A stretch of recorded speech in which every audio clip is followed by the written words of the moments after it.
Varicose veins కి సరైన చికిత్స కోసం సంప్రదించండి ఎవిస్ హాస్పిటల్. నమస్తే రమగారు. నమస్తే జయ. రమగారు, పెళ్ళైపోయింది, కొన్ని సంవత్సరాలు అయిపోయినాయి. ఏమనిపిస్తుంది అంటే ఎప్పుడు లేవటం, వండుకోవటం, తినడం, పడుకోవటం, ఇంతేనా నా జీవితం అని ఒకలాంటి విసుగు అనిపిస్తుందండి. దాని నుంచి ఎలా బయటపడాలి? అది ఒక్కొక్కసారి తీవ్ర స్థాయిలోకి వెళ్ళిపోతుంది. ఇప్పుడు మనం ఉన్నాం, పొద్దున్నే రావటం, కూర్చోవటం, చేయటం, మళ్ళీ వెళ్ళటం, ఇదేనా? ఏదన్నా కొంచెం బ్రేక్ చేయాలి, ఎక్కడికైనా వెళ్ళిపోవాలి, ఎవరితో మాట్లాడకూడదు. నాకైతే ఫోన్ స్విచ్ ఆఫ్ చేసేయాలనిపిస్తుంది రమగారు. అట్లా కనీసం ఒక 2-3 రోజులన్నా అట్లా అయిపోతే బాగుండా అనిపిస్తుంది. కానీ ఆదివారం ఒక్కరోజు ఇంట్లో ఉండాలంటే ఎంత ఇబ్బంది అనిపించేస్తుందో. రెండూ ఉంటాయి కదా. జీవితం మొనాటనస్గా ఉంటుంది జయ. ప్రతి ఏజ్లోనూ ఒక్కొక్కసారి అనిపిస్తుంది. కొంచెం మిడిల్ ఏజ్కి వచ్చేసరికి, పెళ్ళయ్యి ఒక 10-12 సంవత్సరాలు అంటే వీళ్ళకి 40s ఇంకా రాకముందే భర్త, పిల్లలు, జీవితం ఏంటంటే కాంజుగల్ లైఫ్లో కొంత స్టాపేజ్, రకరకాల ఇబ్బందులు వచ్చేస్తాయి. భర్తలతోటి అంత బాగా ఉండదు, అంటే కొట్లాటలు ఉండకపోయినా కూడా బాగా కలిసి ఉంటున్నామని అనిపించదు. పిల్లల పనులు, ఇంట్లో వ్యవహారాలు, తర్వాత మనకే ఏమిటో విసుగు. ఎక్కడికైనా వెళ్ళాలంటే ఎన్ని పనులో చేస్తే కానీ ఎప్పుడు మనం పని చేస్తున్నట్టే ఉంటుంది. ఈ మొనాటనీని ఎప్పటికప్పుడు ఛేదిస్తూ ఉండాలి. మనం బ్రేక్ చేసేయాలా? బ్రేక్ చేయాలి.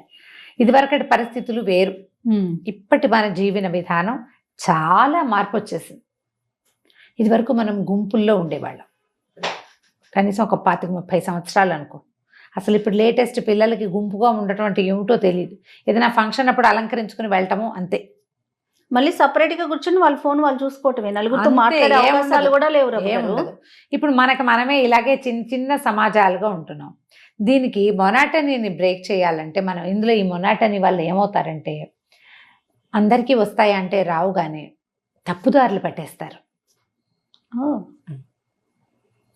ఇప్పుడు ఇలాగే బోర్గా ఉంటుంది. కొత్తదనం కావాలి, ఆ కొత్త థ్రిల్ కావాలి జీవితంలో. ఈ థ్రిల్ కోసం రకరకాల వ్యవహారాలు ఎంటర్ అవుతాయి. దీంట్లో చక్కగా మంచి ఏమనాలి, ఫోకస్డ్గా అత్యద్భుతమైన విషయాలు చేసి రాసేవాళ్ళు, చదివేవాళ్ళు, పరిగెత్తేవాళ్ళు, కొత్త కొత్తవి నేర్చుకుని వాటిని చేసేవాళ్ళు, ఫ్లరిస్ట్గా అయ్యేవాళ్ళు ఉంటారు. కొత్త బిజినెస్ స్టార్ట్ చేసి ఆ వైపుకు అల్లుకుపోయి ఈ మొనాటనీ నుంచి బయటపడిపోయేవాళ్ళు. చక్కగా ఏదైనా రాయడం మొదలుపెట్టి, చిన్న చిన్న రాతలతో మొదలుపెట్టి చాలా బాగా రాస్తున్న రచయిత్రులు ఎందరో. ఈ మొనాటనీ మగవాళ్ళకు కూడా వస్తుంది, వాళ్ళని పక్కన పెడతాం, మనం ఆడవాళ్ళ గురించే మాట్లాడతాం. తర్వాత కొత్తవి నేర్చుకోవటం, ఎక్కడికైనా వెళ్తూ ఉండటం, మనం ఏదైనా చూసొచ్చాం దాని మీద కూడా రాయటం, సినిమా చూసాం దాని మీద రాయటం, అలాంటివి చేసేవాళ్ళు ఉంటారు. ఇవన్నీ చూడు మన జీవితంలో ముందుకెళ్ళటానికి. అవును, అవన్నీ మనకి ప్లస్లు అవుతాయి.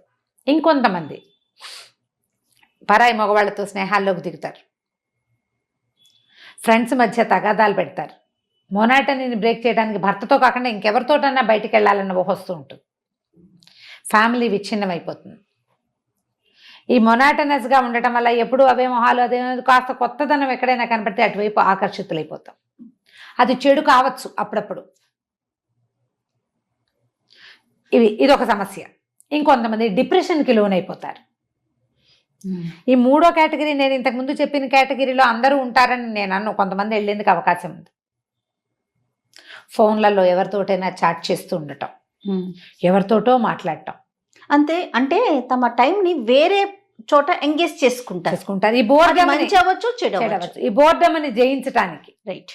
తర్వాత డిప్రెషన్కి లోనైపోయేవాళ్ళు, అనారోగ్యాలకి లోనైపోయేవాళ్ళు. తద్వారా ఏమవుతుందంటే ఫ్యామిలీ నుంచి చెడిపోతారు. డిప్రెస్డ్గా ఉన్నా ఫ్యామిలీతో సెపరేషన్ వచ్చేస్తుంది. అవును, వీళ్ళ కష్టం ఏమిటో అవతల వాళ్ళకి అర్థం కాదు. అన్నీ ఉన్నాయి, శుభ్రంగా డబ్బులు ఉన్నాయి, సరిపడా మనకి చాలా లేపైనా ఉన్నాయి.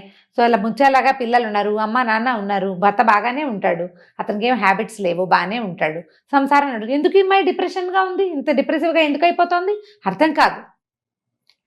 లోన్లీనెస్, మొనాటనీ నిన్ను అలా చేస్తున్నాయనే విషయం అవతల వాళ్ళకి అర్థమే కాదు. నాకు డిప్రెషన్ అమ్మా అని చెప్పేవాళ్ళని నేను ఎంతమందిని వింటూ ఉంటానో జయ. డిప్రెస్డ్గా ఉంటుంది అంటే మనం ఏంటంటే మనకున్న ఈ పరిస్థితుల్ని బీట్ చేయటం రాదు, దాటి వెళ్ళటం రాదు. దాటితే తప్పేమో అని అనిపిస్తుంది. స్వతంత్రించలేకపోతారు. నాకు విసుగ్గా ఉంది, నేను ఏదైనా చేస్తానంటే రెండో వాళ్ళు దాన్ని సమర్థించరు, ఒప్పుకోరు. వాళ్ళతోటి కూడా ఒకవేళ మిగిలిన విషయాల్లో బాగానే ఉంటారు. ఇలా ఈమెకు వస్తున్న ఈ విసుగుని, ఈ చికాకుని వాళ్ళు అర్థం చేసుకోలేరు. డిప్రెషన్ క్రమంగా అనారోగ్యానికి దారితీస్తుంది. ఈ మొయ్యలేని బరువైపోతుంది జీవితం. మోకాళ్ళ నొప్పులు వచ్చేస్తాయి తొందరగా. మెనపాజల్ ఇష్యూస్ వచ్చేస్తాయి తొందరగా. ఎంతసేపు ఇంకొంతమందికి ఖాళీగా ఉండి ఉండి భర్తల మీద అనుమానాలు వస్తూ ఉంటాయి. మనకేం పని లేదు, ఎంతసేపు వాళ్ళ మీదే దృష్టి, పిల్లల మీదే దృష్టి, ఏమే భయాలు వస్తాయి. వాళ్ళకి ఏదైనా అయిపోతుందేమో, వీళ్ళకి ఏదైనా అయిపోతుందేమో, అమ్మా నాన్న ఏదైనా అయిపోతారేమో, మరణాలు. అక్కడి నుంచి కొంతమంది టీవీ న్యూస్లు తెగ చూసేస్తుంటారు. అవునండి. న్యూస్లు చూసి భయం. ఎలా జయించాలి రమ్మగారు మరి? మొనాటనీని జయించాలంటే ముందు మిమ్మల్ని మీరు జయించాలి. నేను మొన్న చేసిన వీడియోలో నేను చెప్పలేదు అదే, నాకు కూడా అలాగే ఉంటుంది. దాని నుంచి ఎవ్వరూ తప్పించుకోలేరమ్మా. ఇది అందరికీ ఉండేది. బాగా బిజీగా ఉండి రోజస్తమానం పనిచేసి అంటే క్రియేటివ్ పనులు చేసే వాళ్ళకి కూడా మొనాటనీ వస్తుంది. నేను చెప్పట్లా, మంచి అంటే మంచి సంపాదనలో ఉన్న వాళ్ళకి కూడా మొనాటనీ వస్తుంది. అద్భుతమైన అద్భుతమైన దాంపత్య జీవితం, మంచి సంసార జీవితం ఉన్న వాళ్ళకి వస్తుంది. మొనాటనీ రావటం ఏంటంటే మనకి సమాజం చిన్నదైపోవటం వల్ల వస్తుంది. శరీరంలో హార్మోన్స్లో ఒక చిన్న ఇంబ్యాలెన్స్ ఏర్పడినా కూడా వస్తుంది. ఓకే. విసుగుదల జయించాలంటే మీరు ఏ బంధనాల్లో కట్టుబడి ఉన్నారో వాటిని లూజన్ చేసుకోండి కొంచెం. ఒక చిన్న హౌస్ వైఫ్ అనుకుందాం, మామూలు house wife, middle class family. మీకు సరదా వచ్చే ఏ విషయాన్నైనా తీసుకోండి. అది ఫ్యామిలీని ఇబ్బంది పెట్టకూడదు, మీ సేఫ్టీకి ఇబ్బంది కాకూడదు. కానీ సరదాలని ఒక లిస్ట్ అవుట్ చేయండి సరదాగా. Bucket list. చిన్నప్పుడు ఎప్పుడో చేయాలనుకున్నా. మన ఇలాంటి మాటలు చెప్తేనే లంగా ఓణీ వేసుకోవాలని ఉండేది ఆవిడికి. ఓణీలు మొదలుపెట్టిన కొద్ది రోజుల్లోనే పెళ్లి చేసేసారు. అత్తగారు ఓణీలు వేసుకొని ఇవ్వలా, చీరలు కట్టించేశారు. చిన్నప్పటి నుంచి ఎర్లీగానే శారీస్ కట్టుకున్నారు. అసలు ఆకుపచ్చ లంగా, నల్ల ఓణి అవన్నీ సరదాలు ఉండేవి ఆవిడికి. నేను చెప్పేది దానికి ఏముంది ఇప్పుడు మొహమాటం. పెద్ద పెద్ద వాళ్ళు యాంకర్లు ప్రతి చోట లంగా ఓణీలే వేసుకుంటున్నారు. పెళ్లిళ్లలో కూతుళ్ళ ఓణీల ఫంక్షన్లో తల్లులు ఓణీలు వేసుకుంటున్న వాళ్ళు కనపడుతున్నారు ఇప్పుడు. అవును. మొహమాటానికి ఏముంది, ఏదైనా ఫంక్షన్లో వేసేసుకోండి. మా వాళ్ళంతా నవ్వుతుంది, గాడిద గుడ్డు, ఏం పర్వాలా. అద్భుతమైన సెలబ్రిటీల పేర్లు 5-6 కావాలంటే నేను లిస్ట్ ఇప్పుడు చెప్పట్లా. నేను ఇప్పుడు చెప్పను, వాళ్ళ పేరు ఎత్తడం నాకు ఇష్టం లేదు. నేను వాళ్ళని తక్కువ చేయటల్లా. బాగానే ఉంది, నాకు సరదాగానే ఉంది. సరదా పడండి దాని మీద. ఏమిటి ఈ వేషం అనుకోకండి. ఒంటి నిండా బట్టలు ఉన్నాయి కదా, చీర అయితే ఏమిటి, ఓణి అయితే ఏం తేడా? నేను డ్రెస్ వేసుకుంటే అందరు కొంతమంది అడిగారు, మీరు కూడా వేసుకుంటారు, ఏంటి డ్రెస్సులో తప్పు? అదేమన్నా టీషర్టా, అదేమన్నా ప్యాంటా? కాదుగా. అవునండి. చక్కగా ఒంటి నిండా బట్టలుగా ఇక్కడి నుంచి మొదలుపెట్టి చేతులు ఇక్కడ దాకా ఉండి శుభ్రమైన డ్రెస్ ఒంటి నిండా అంటే ప్రోగ్రామ్ ను బట్టి మనం డ్రెస్ ఉంటుంది. ప్రోగ్రామ్ కూడా కాదు, మీ ఇష్టం, అది నా చాయిస్. ఏనాటి మా నాయనమ్మ నాయనమ్మ పోయిందే 86లో. 86లో పోయిన మా నాయనమ్మ 82లో 87లో పోయారు.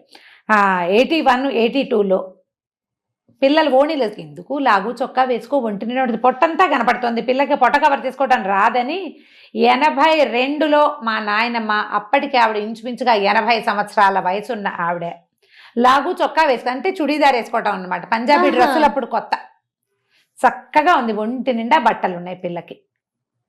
ఆ ఓణీలు ఎందుకు, పొట్టంతా బయట, ఇవంతా బయట అనేవారు మా నాయనమ్మ. ఈ వెనకబడిన జాతిని ఏమనాలో అర్థం కాదు నాకు. ఒక చూడీదార్ వేసుకుంటే మీకు తప్పు. వీళ్ళకి ఇలాంటి పిచ్చ ఆలోచనల నుంచి బయటికి రండి అమ్మ. ఈ పిచ్చల్లో పడకండి. ఒంటి నిండా వేసుకునే బట్టలు ఏవైనా వేసుకోవచ్చు. మొనాటనీని జయించండి. మీకు 50 ఏళ్ళున్నా 70 ఏళ్ళున్నా పర్వాలేదు. అసభ్యకరంగా ఉంటే పోనీ నువ్వు మాట్లాడాలి, నువ్వు ఏదైనాను. అసభ్యత లేదు, ఒంటి నిండా బట్టలున్నాయి. నువ్వు ఎవరిని ఏమనగలవని ఎవరినైనా ఏమైనా అంటావో చెప్పు. మరి నీ సొంత పిల్లల మీద మనకి కంట్రోల్ లేదు కదా ఇప్పుడు. అట్లాగే ఉన్నారు రమ్మగారు. ఎందుకో ఈ పిచ్చి ఆలోచనలో నుంచి బయటకు వచ్చేయండి. మీ ఫ్యామిలీకి ఇబ్బంది కలగకూడదు, మీ సేఫ్టీకి ఏదీ రాకూడదు, అసభ్యతకి అవమానపడే రకమైన ప్రవర్తనకి వెళ్ళకండి.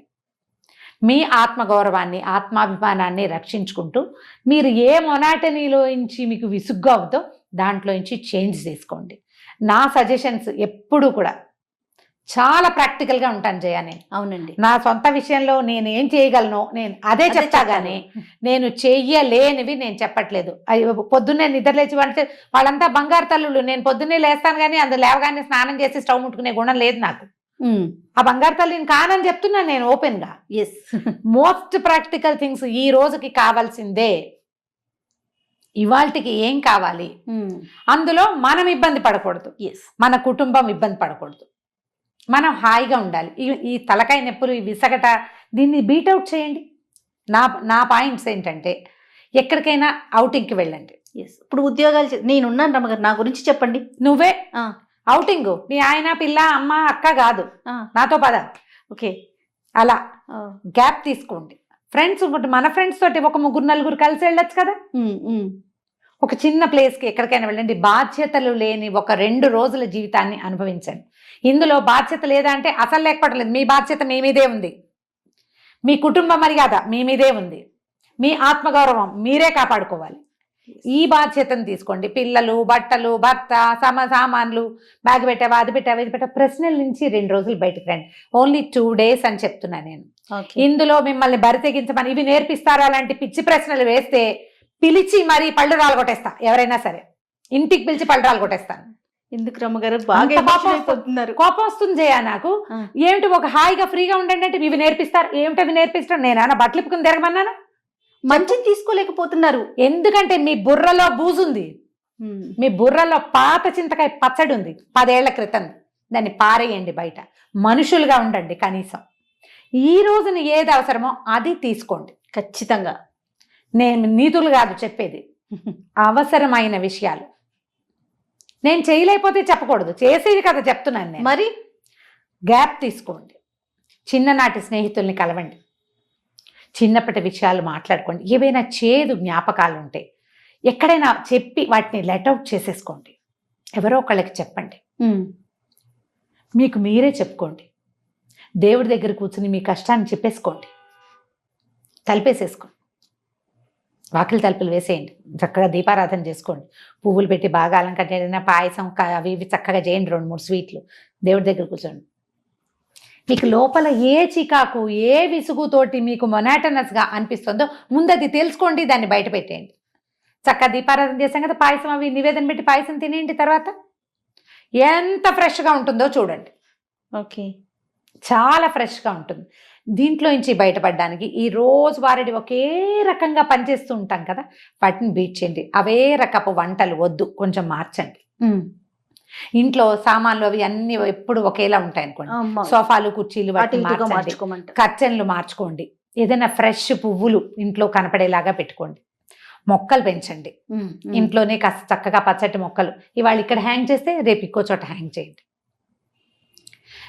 బెడ్రూమ్లో ప్రతిరోజు ఒక అగరబత్తి వెలిగించుకోండి, మీకు నచ్చిన వాసన ఉండేది. పర్ఫ్యూమ్స్ అవి కాకుండా సాంబ్రాణి పొగ వేసుకోండి. దానివల్ల కొంత ఫ్రెష్ ఫీల్ వస్తుంది. ఏ మొనాటనీని మీరు జయించాలని భావిస్తున్నారో ముందు అది ఏమిటో మీరు తెలుసుకోండి. మీకు విసుగ్గా ఉంది, అదిగా ఉంది, ఇదిగా ఉంది, ఏంటి నాకేం కావాలి అనేది మిమ్మల్ని మీరు ప్రశ్నించుకోండి. మొదట మనకి ప్రశ్న, ఆ సమాధానాన్ని మన దగ్గర నుంచి మనం రాబట్టుకోండి. ఆన్సర్ తెలిసిందనుకో, ఏదో తిక్కగా ఉంది నోట్లో, నీకు స్వీట్ తినాలనిపిస్తుందో కారమో పులుపో నీకు తెలియాలిగా. అంతేగా. అంటే నువ్వేం చేయాలి? మొదట నీ నోటిని, నిన్ను గురించి నువ్వు తెలుసుకోవాలి. తెలుసుకుని దాన్ని బీట్ చేయండి. ఏవైనా నేర్చుకోండి, ఏదైనా చదవండి. ఏది డ్యాన్స్ నేర్చుకోవాలనిపిస్తే కూడా నేర్చుకోవచ్చమ్మా. 50 ఏళ్ళు కూడా డ్యాన్స్ కడ్డం కాదు. అవును, మన జయంతి రెడ్డి గారు భరతనాట్యం చేస్తారమ్మ గారు ప్రోగ్రామ్స్ లో. డాక్టర్ జయంతి రెడ్డి గారు ఎంత పెద్ద ఆవిడ, ఎంత సీనియర్ మోస్ట్ డాక్టర్, చాలా వెల్ నోన్ ఫెమిలియర్ డాక్టర్. ఈ పక్క ప్రపంచం అందరికీ తెలిసిన ఆవిడ. ఇప్పుడు వాళ్ళ అబ్బాయి ద్వారా ఆవిడ ఇంకా ఎంతమందికో తెలిసారు. చాలా మంచి డాక్టర్, మంచి పేరున్న డాక్టర్ కదా, పెద్దవారు కదా. ఆవిడ రిటైర్ అయ్యే 6-7 ఏళ్ళు అయిందేమో, మరి ఇంకా ఎక్కువైందో. అవును, మరి సరదా ఉంటే చక్కగా చేసుకోవచ్చు. ప్రధానంగా ఈ 3 పాయింట్లు.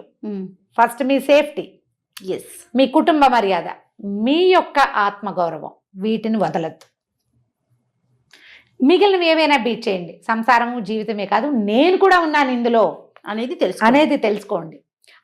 నేను అని మీకు ఒక విపరీతమైన కోరికలు ఉన్నాయి అనుకోండి, ఒకవేళ ఫైనల్ టచ్ ఇది కూడా చెప్తాం, మీ సమాజానికి చెందనివి లేదా సమాజం హర్షించనివి ఉంటే వాటిని చక్కగా ఒక షార్ప్నర్ పెట్టి తగ్గించేసుకోండి. ఇంత పొడుగు పెన్సిల్ని కూడా షార్ప్నర్ పెడితే మొత్తం చెక్కేసి ఇంత చేసేయచ్చు. మనం జీవితంలో మనకి విపరీతపు కోరికలే కాదు, జీవితం కూడా కావాలి. మనతో ముడిపడి ఉన్న మిగిలిన సమాజాన్ని గౌరవించాలనే ఆలోచనని పెంచుకోండి. సమాజంలో ఉన్నాము అనే జ్ఞానంతో ఉండాలి. ఈ పెద్ద పెద్ద విపరీతమైన కోరికలు ఉన్నాయి కదా, వాటిని చక్కగా తగ్గించి చిన్నవిగా చేసుకోండి. అవి తీర్చుకోవడానికి ప్రయత్నం చేయండి. బట్ విపరీతమైన కోరికల జోలికి వెళ్ళి వాటి కోసం పరుగు పెట్టాలని మరీచికల వెనకాల పరిగెత్తి ఆ పని చెయ్యొద్దు. ఇబ్బందులు తెచ్చుకోవద్దు. మీరు ఇబ్బందులు తెచ్చుకోవద్దు, కుటుంబాన్ని రోడ్డు మీద పెట్టద్దు. రైట్. జాగ్రత్తగా చేస్తే మొత్తం బోర్డంని జయించేయచ్చు. ట్రై చేసి చూడండి. సూపర్. నమస్తే రమ్మగారు. నమస్తే జయ.